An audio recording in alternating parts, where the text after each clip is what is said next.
Welcome to microbiology classroom. Today I want to discuss about the bioremediation, how microorganisms are used for decomposition, degradation of the recalcitrant xenobiotic compounds. In the last few years, rapid industrialization and extensive use of pesticides and fertilizers in agriculture have led to the pollution of environment with a large number of man-made synthetic organic compounds.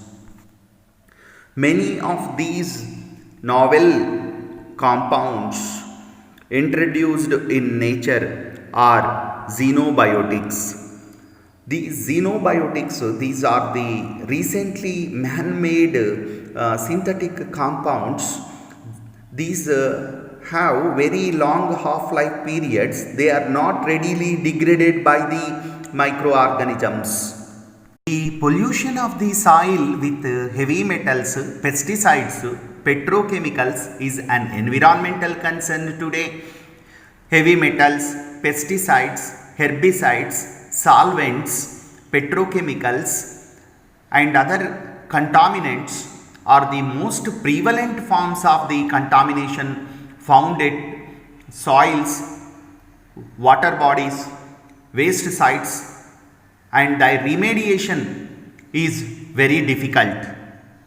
Due to rapid industrialization and modernization, several synthetic chemical compounds are made, and these synthetic chemical compounds which are prepared by chemical synthesis are recalcitrant.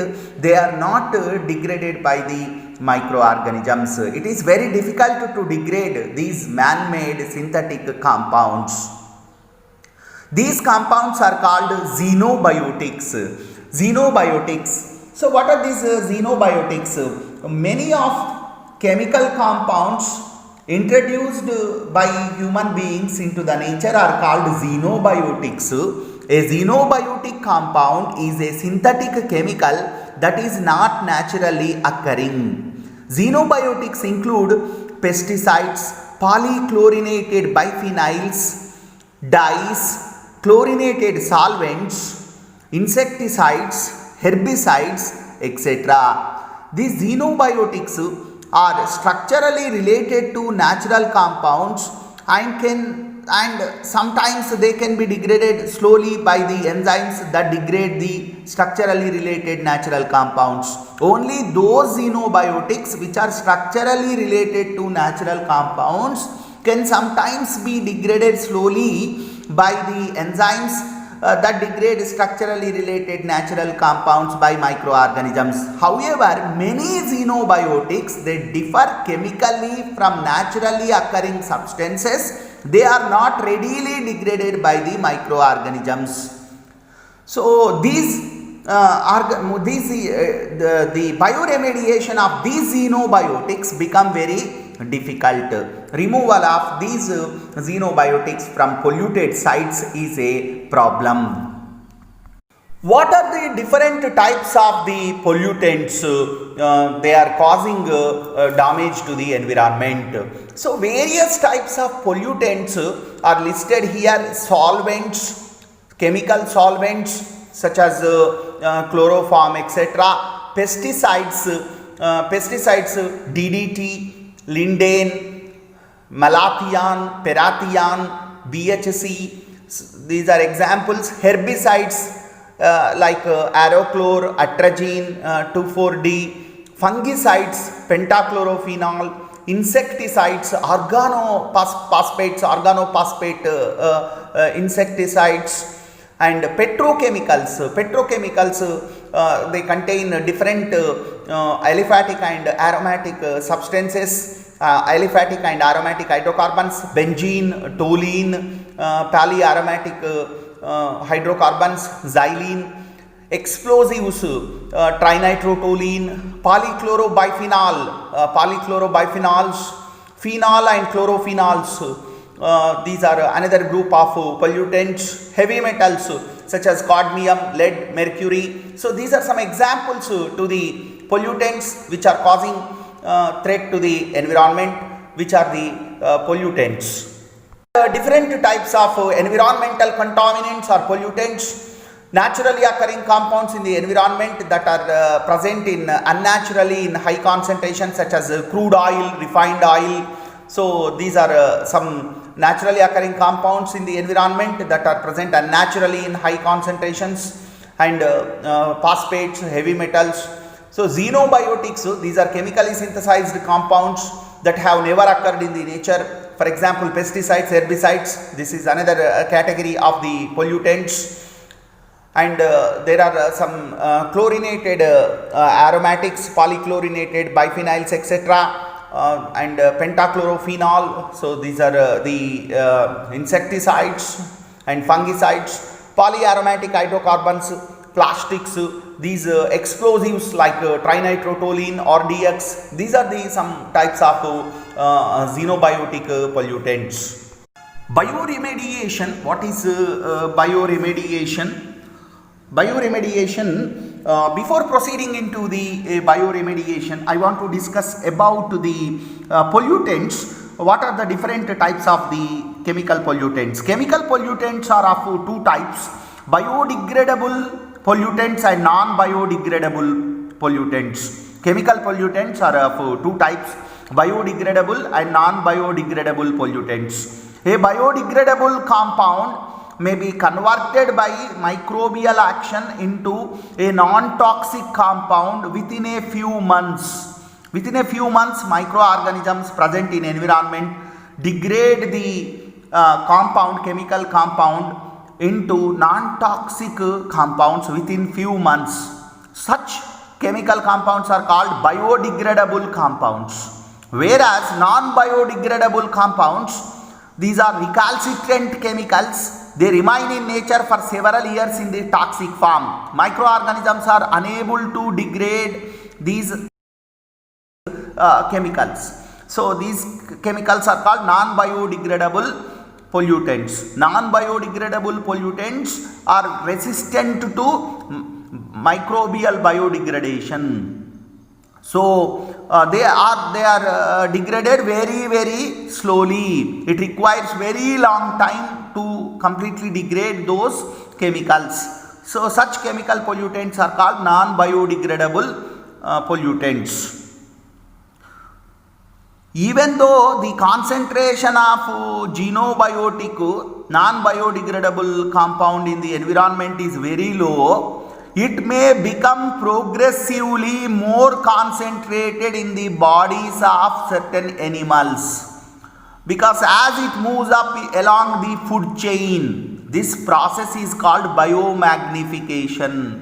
So even though the concentration of xenobiotic in the environment is very low, the accumulation of the xenobiotic in animals takes place due to the food chain. So one organism is eating the other organism, and so the accumulation of the non-biodegradable chemical compound or toxic chemical compound takes place in the animals along the food chain. So this process is called biomagnification.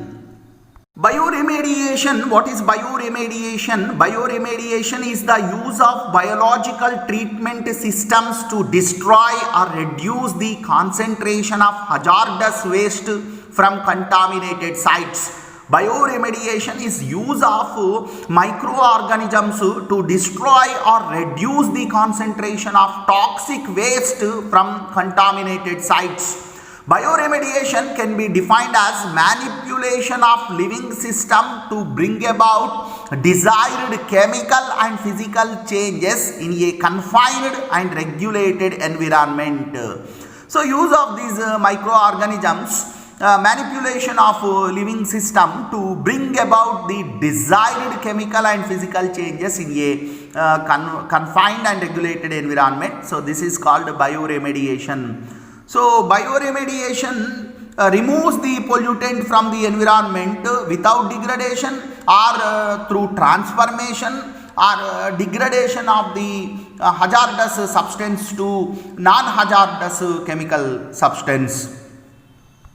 So it is the breakdown of complex hazardous pollutant to simple products by microorganisms or their enzymes. Bioremediation is the biodegradation process in which the breakdown of hazardous complex pollutant to a simple non-hazardous products takes place by microorganisms or the enzymes produced by the microorganisms. So microorganisms, they utilize the degradation products for their growth. Complete biodegradation of a complex organic compound results into release of CO2 and water. So microorganisms completely break down the complex organic compound into CO2 and water by aerobic pathway.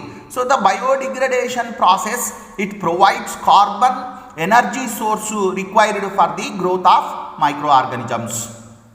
So enzymes present in microorganisms in a sequential reactions degrade the complex hazardous chemical pollutant to simple compounds. So during this process they derive the carbon and energy from the complex organic substances. So synthetic organic chemicals produced in recent times are foreign to the biological systems. And these synthetic organic chemicals, which are similar to natural counterparts, are easily degraded by the microorganisms. Those are biodegradable. But other synthetic organic chemicals which are not related to the natural counterparts are not degraded by the microorganisms. These are called xenobiotic compounds. So xenobiotic compounds are synthetic products, and these are not formed by natural biosynthesis, and they are produced by the chemical synthesis, and these are very resistant to biodegradation by microorganisms. Xenobiotics are resistant, recalcitrant to biodegradation. Biodegradation or removal of these man-made xenobiotic compounds is called bioremediation. Bioremediation includes different things: microremediation using microorganisms, mycoremediation using fungi, phytoremediation using plants. Bioremediation, removal of the pollutants from environment, can be done by using either microorganisms, which is called microremediation or bioremediation, and if plants are used to remove the pollutants, it is called phytoremediation. So bioremediation includes both phytoremediation and microbial remediation, microremediation. Bioremediation is used for microbial process only. So the term bioremediation is generally used for microbial process only. It does not include phytoremediation. Plants inside contain several microorganisms which are called endophytic microorganisms. Several microorganisms are present inside the body of the plants. So these microorganisms present inside the plant, they decompose the recalcitrant compounds present in environment. For example, Arthrobacter, which is present in the plants as endophyte, readily decomposes the compounds present in oil. So this endophytic microbes which are present in the plant, they carry the bioremediation. The biogeochemical capabilities of microorganisms seems almost limitless. Microorganisms possess tremendous potential. They can degrade different man-made synthetic chemicals also. Microorganisms are Earth's greatest chemists. So they can decompose, they can degrade different man-made synthetic chemical compounds also. Bioremediation refers to the cleanup of oil, toxic chemicals or other pollutants from environment by using microorganisms. Bioremediation is only the cost-effective method and only one method available in removal of the pollutants.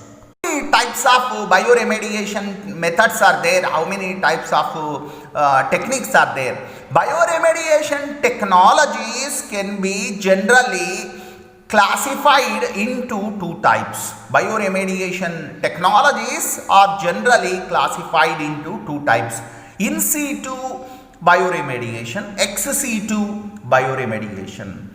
So bioremediation technology is classified into two types: in situ and ex situ. In situ bioremediation is treating the contaminated material at the site.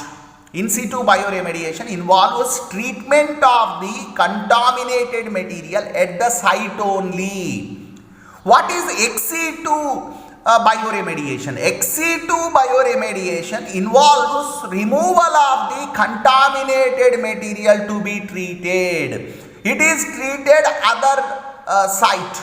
So removal of the contaminated material from the contaminated site and treating that material separately at other site. This is called ex situ bioremediation. Based on the site where the bioremediation is carried out, based on that the bioremediation is categorized into two types: in situ bioremediation, where the treatment is carried at the site only; ex situ bioremediation, where the contaminated material is removed and its treatment is carried at other place. Other manner, bioremediation is categorized into different types. Bioremediation technologies are classified into different types. So first one is natural bioremediation. Natural bioremediation is the one method. Bioventing, land farming, bioreactors, composting, bioaugmentation, biostimulation. These are the different technologies used in bioremediation. So some examples to bioremediation technologies are natural bioremediation or attenuation, and bioaugmentation, biostimulation, bioreactors, composting, land farming, bioventing. So these are the different bioremediation technologies available for cleanup of chemical pollutants. The first method, natural bioremediation or attenuation, natural attenuation. What is natural bioremediation or natural attenuation?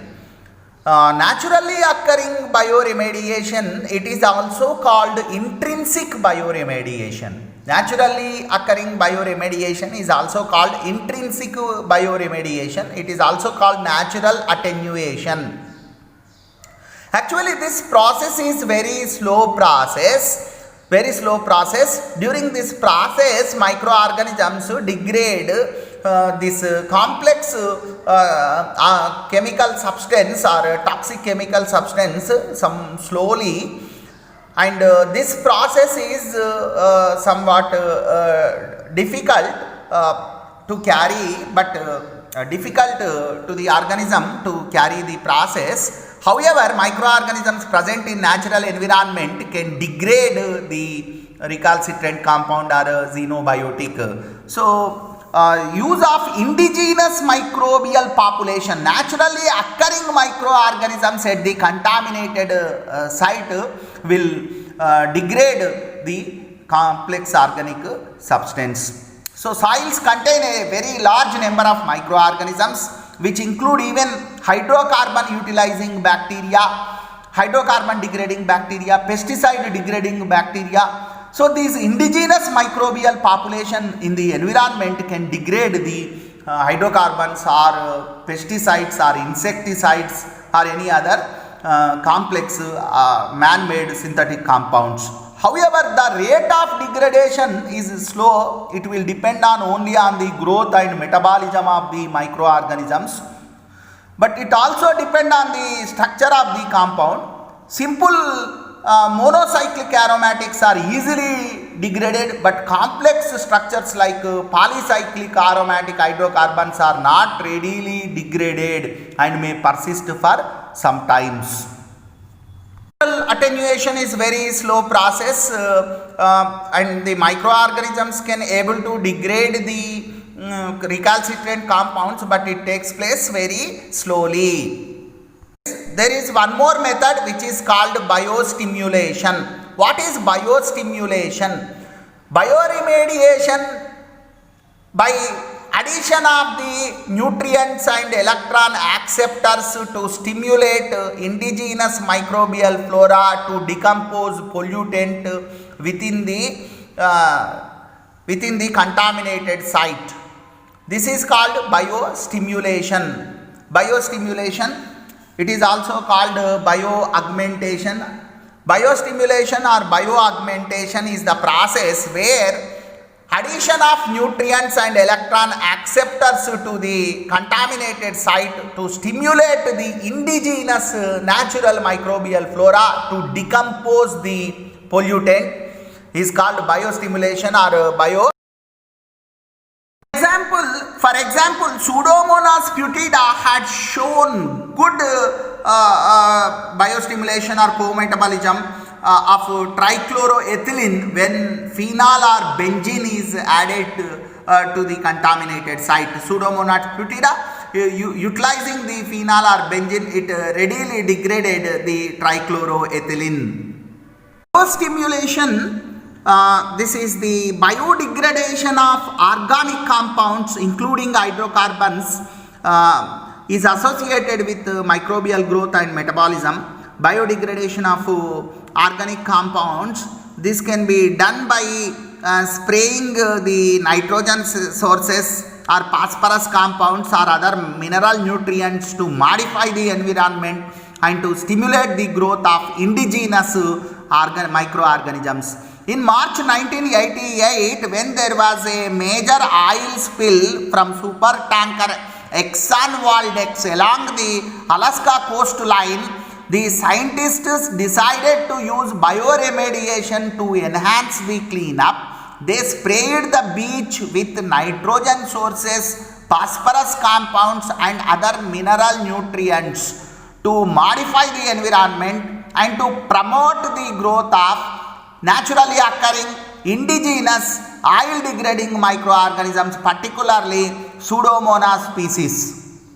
Areas treated in this way were cleared of oil up to a longer depth, whereas non-remediated shorelines were still coated with this sticky oil. So these studies clearly indicated that addition of the certain nutrients to the contaminated site readily degrades the complex polluted contaminants. Studies showed that at the treated beach, 60% of total hydrocarbons and 45% of polyaromatic hydrocarbons which are potentially toxic were completely degraded by the bacteria within 3 months. So Exxon Valdez cleanup was an excellent bioremediation success story. Stimulation is the addition of nutrients to the contaminated site for degradation of pollutant by naturally occurring microorganisms. Whereas bioaugmentation, what is bioaugmentation? Commercially prepared bacterial strains, microbial strains with specific catabolic activities are added to the contaminated site. Specially designed microorganisms with higher catabolic activity, higher metabolic activity, higher specific catabolic activities are added to the polluted site. So this process is called bioaugmentation. So these organisms which are having high metabolic activity, specific catabolic activity to degrade the pollutant will degrade the complex organic substances, man-made complex organic substances, synthetic substances. So this process is called bioaugmentation. Especially designed strains, bacterial strains, microbial strains are used in the cleanup programs.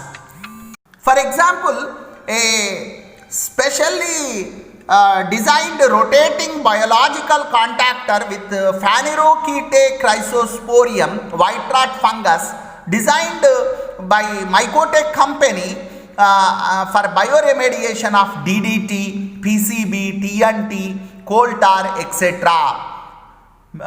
Mixture of Pseudomonas strains, microbial consortia containing different Pseudomonas strains are used for cleanup of oils.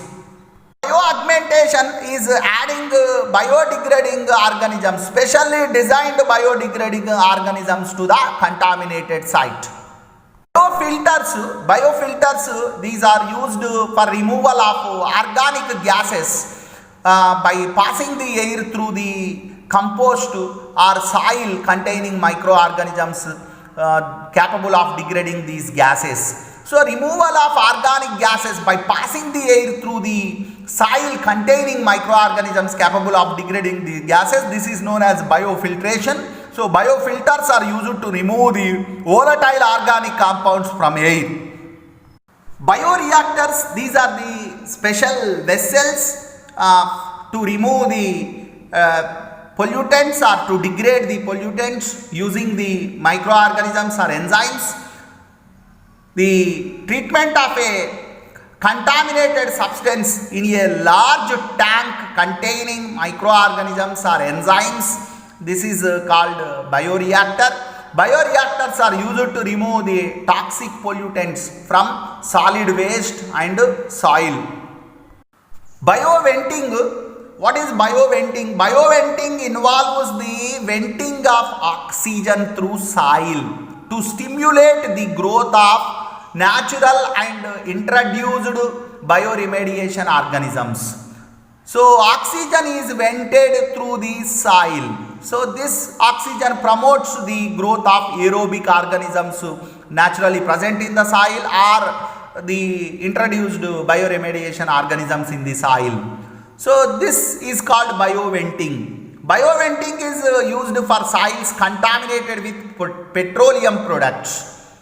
Soils contaminated with petroleum products are bioremediated by using the bioventing technique. It is not suitable for removing halogenated gases. It is suitable for removal of petroleum products from contaminated soil. Biosparging is another strategy used for bioremediation. Biosparging is another strategy used for bioremediation. Biosparging involves the injection of air under pressure below the water table to increase the groundwater oxygen concentration, dissolved oxygen concentration in the water. Biosparging involves injection of air under pressure below the water table to increase the dissolved oxygen concentration in the water. So this availability of oxygen in the water enhances the growth of microorganisms in the water. So these microorganisms degrade the contaminants, chemical pollutants. They are readily degraded by these microorganisms. So this process is called biosparging. Another strategy, composting. So contaminated material is mixed with bioremediation organisms. Mixing of contaminated materials with compost containing bioremediation organisms. So this is another strategy. So this compost contain both aerobic organisms and anaerobic organisms also. This in warm conditions, these organisms they degrade the contaminant. Farming is another bioremediation technique. The use of farming, tilling and soil amendment techniques to encourage the growth of naturally occurring bioremediation organisms in contaminated area is the one of the cheapest method of removal of the pollutants. So land farming is also used successfully to remove the large petroleum spills in soil. The fundamentals in biodegradation reaction. So biodegradation, it takes place mainly by three mechanisms: aerobic bioremediation, anaerobic bioremediation and co-metabolic bioremediation. Aerobic bioremediation, microorganisms use oxygen in their metabolism to degrade the contaminant. Aerobic bioremediation, the name itself indicating microorganisms oxidize the contaminant using the oxygen. Anaerobic bioremediation, where microorganisms instead of oxygen they use nitrate or they use other oxygen containing substance, nitrate, sulfate as the terminal electron acceptor. They substitute another chemical for oxygen to degrade the contaminant. Co-metabolic bioremediation. Co-metabolic bioremediation, microbes do not gain energy or carbon from contaminant. Instead of contaminant, they use other compound. They degrade other compound and derive the energy or carbon, and using the enzymes produced in the degradation of other compound, using that they degrade the pollutant. So this is called co-metabolic bioremediation. Bacteria use some other carbon and energy source to partially degrade the contaminant. This is called co-metabolism. The enzymes which are produced in degradation of other carbon energy source partially degrade the contaminant. This is called co-metabolism. What are the different microorganisms generally involved in the bioremediation? So first, the bacteria which are used in bioremediation include Achromobacter, Arthrobacter, Bacillus, Alkaligenus, Pseudomonas, Corynebacterium, Flavobacterium, Xanthomonas, methanogenic bacteria, Streptomyces, Arthrobacter, Rhodococcus, Mycobacterium, Nocardia, Deinococcus radiodurans. So these are some bacteria which are involved in bioremediation. Apart from the bacteria, there are fungi also involved in bioremediation. So mycoremediation, using the fungi for bioremediation of polluted soils, polluted water bodies and polluted environments. Various fungi which are used in bioremediation are Trametis versicolor, Chrysosporium lignorum, Pleurotus ostriatus, Coriolus versicolor, Aspergillus niger, Rhizopus erigus, Penicillium, Trichoderma, Mucar, Carularia, Phanerochaete Chrysosporium, white rot fungus, and Candida tropicalis, Rhodotarula. So these are important fungi which are involved in bioremediation. Thank you for listening the bioremediation part 1.